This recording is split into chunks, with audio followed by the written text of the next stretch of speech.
Hello भाइयों, welcome back to another video. One piece का जो रिसेंट चैप्टर गया है 1125 उसको रिलीज होने के बाद बहुत सारा हंगामा खड़ा हो गया है और हम आज उसके हिडन डिटेल्स के बारे में बात करने वाले हैं, जैसे कि मुसामा का पावर और 5 वर्ल्डर्स का उम्र कितना है, साथ ही साथ एक नया कैरेक्टर की एंट्री होने वाला है। शुरू करने से पहले लाइक एंड सब्सक्राइब जरूर कर लेना। लूफी एगेट आइलैंड से भाग चुका है। 9 वाइस एडमिरल किजारू भी वहीं था और साथ में 5 एल्डर्स भी थे। हाँ, वो एंशिएंट रोबोट उसका हेल्प किया, कोई बात नहीं, फिर भी उसके आंखों के सामने वो भाग गया।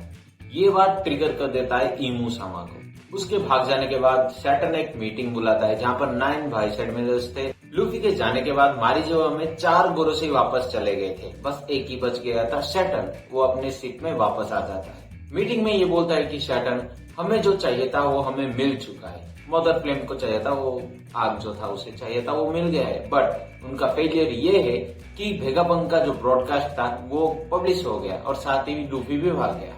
उन वाइस एडमिरल में से एक का नाम था डोबरमैन, हवाई कुत्ता ही है वो पूछता है सैटर्न को कि मैं सिपाही हूँ, एज एन सिपाही मैं पूछता हूँ कि अगर हमारा ये फेलियर है कि जो भेगापंक का जो भी था वो पब्लिश हो गया, तो वो बात सच है कि पूरी दुनिया पानी में डूब जाएगा?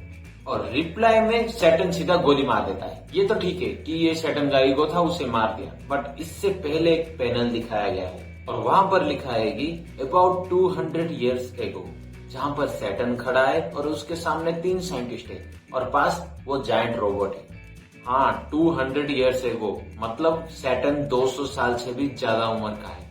वहां पर उन्हें एक रोबोट मिला। सैटर्न ने बताया कि इसके छानबीन करो, इसे कोई डिस्पोजल करने की कोई जरूरत नहीं, जो भी आएगा मैं उसके सामने खड़ा हो जाऊंगा। और आज वही रोबोट उसका दुश्मन बन गया है लूफी को बचाने के चक्कर में। वो सोच रहा होगा कि काश उस दिन उसे तबाह कर देता मैं, बट किसको पता था जो 200 साल में 1 इंच भी नहीं मूव हुआ वो लूफी के आने के बाद डायरेक्टली अटैक करेगा। अगर सैटर्न 200 साल से जिंदा है तो बाकी 4 एल्डर भी 200 के आसपास तक जरूर होंगे।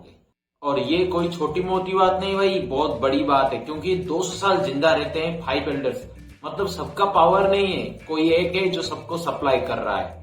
ऐसा थोड़ी ना हो सकता है कि सबके पास वो डेविल फ्रूट आ जाएगा जो अमरवर मिल जाएगा।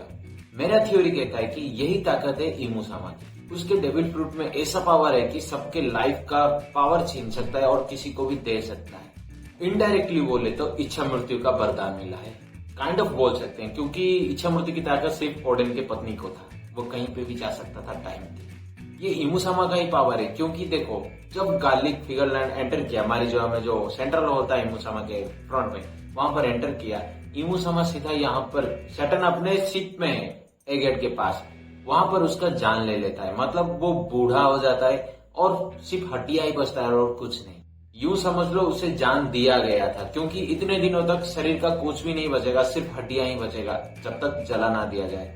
उसको देख के 9 वाइस एडमिरल के साथ साथ बाकी 4 एल्डर की फट के हाथ में आ जाता है। सिंपल और साफ साफ बोले तो इमू सामा जो 800 साल से जिंदा है वो सबका लाइफ फोर्स चुरा के ही जिंदा है। शायद यही उसका खासियत है, उसके डेविल फ्रूट का। इसीलिए जॉय का कॉन्करर रहा कि 5 के 5 एल्डर्स को वापस ह्यूमन फॉर्म में ले आया। 800 साल पहले इमू सामा का अगेंस्ट रहा होगा जॉय बॉय और उसे कुत्ते की तरह मारा होगा। इसीलिए उसके सिर्फ कॉन्करर हाकी ने बड़ा कांड कर दिया, सबको बेहोश कर दिया और ह्यूमन फॉर्म में वापस ले आया। और इसी कॉन्करर हाकी की वजह से वो सैटर्न को मार दिया और फिगरलैंड को नया एल्डर घोषित कर दिया। इसे लेके और एक थ्योरी आता है कि जब लुलुचिया तबाह कर दिया गया तभी यूं ही सारे के सारे इंसान को वो नहीं मारा होगा, सबके लाइफ फोर्स को वो एब्जॉर्ब किया होगा, उसके बाद पूरे प्लैनेट को तबाह कर दिया होगा। वो भी कोई साइंटिफिक टूल या फिर एंशिएंट वेपन होगा। दूसरी तरफ वेगापंक का जितना भी जो डैमेज हो गया था बॉडी, जो 4 वेगापंक का, उनका ब्रेन मिलके एक नया वेगापंक बन जाता है। और ये भी दिखाया जाता है कि वहां पर और भी बहुत सारे बॉडीज है, मतलब एक को खत्म कर दिया तो काम खत्म नहीं, जब तक जिंदा है ब्रेन तब तक जिंदा है बॉडी। व्हाइट चेसू की तरह बदल सकते हैं। गार्लिक फिगरलैंड जो नया एल्डर बन चुका है, क्या वो भी 200 साल से जिंदा है? उसके बारे में कुछ भी पता नहीं, क्योंकि वो एक होली नाइट्स था अब तक। बट पास्ट में एक इंसिडेंट जो दिखाया गया था कि वहां पर वो जवान था। अगर गार्लिक फिगरलैंड जो होली नाइट्स का लीडर था वो एल्डर बन चुका है, तो होली नाइट्स का लीडर कौन बनेगा?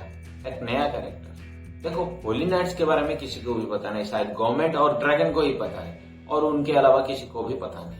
इसीलिए जो टॉप में होगा वो नया कैरेक्टर जो दिखाया गया है ना, वही शायद लीडर बनेगा। शायद इसका एंट्री होने वाला है। लीडर चेंज तो सबका मिशन भी चेंज हो जाएगा और सब वन पीस को हासिल करने में आगे बढ़ेंगे एक सेफ लैंड के तलाश में, क्योंकि वेगापंक ने ही बताया जो वन पीस को हासिल करेगा उसके ऊपर डिपेंड रहेगा भाई।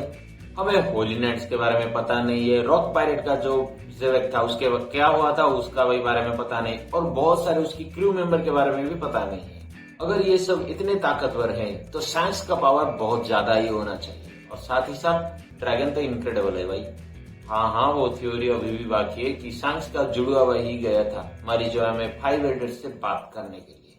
शायद वो फिगरलैंड का नोटिस लेके गया था कि यॉर्क जो 6th वेगापंक है वो गद्दार है, इनके साथ है।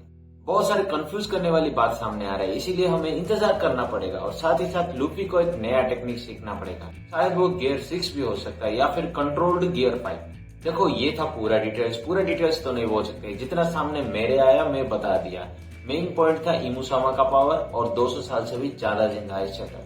बाकी आपको कुछ और भी पता हो जो आप नोटिस किया वो भी कमेंट में बता देना। वीडियो कैसा लगा आप कमेंट करके बताना। अगर कुछ भी क्वेश्चन हो तो कमेंट में बता देना, उस पर भी वीडियो जरूर आएगा। तब तक के लिए